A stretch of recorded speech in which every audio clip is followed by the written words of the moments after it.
అందరికీ శ్రీరామనవమి శుభాకాంక్షలు. ఈరోజైతే నేను టెంపుల్కి వెళ్ళడానికి రెడీ అవుతున్నాను.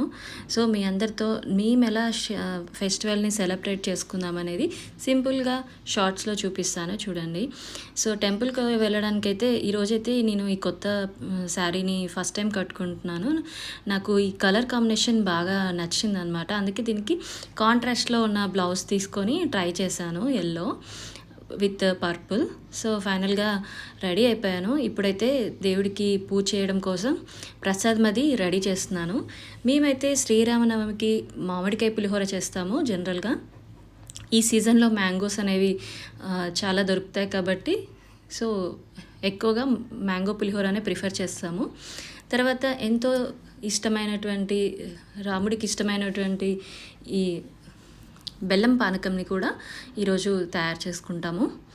అలాగే వడపప్పు, బెల్లం పానకం, పులిహోర సింపుల్గా ప్రసాదాలు చేసుకొని ఇంట్లో పూజ చేసుకున్నాము. ఆ తర్వాత టెంపుల్కి వెళ్ళడానికని అందరం రెడీ అయిపోయి వెళ్తున్నాం అనమాట. సో నా శారీ ఫైనల్ లుక్ అయితే చూసేయండి, ఇలా ఉంది. మీకు కనుక ఈ శారీ డీటెయిల్స్ కావాలంటే నాకు కమెంట్స్లో పింక్ చేయండి. ఫైనల్గా టెంపుల్కి వెళ్ళాము. రాముడి కళ్యాణం అనేది చాలా బాగా జరిగింది.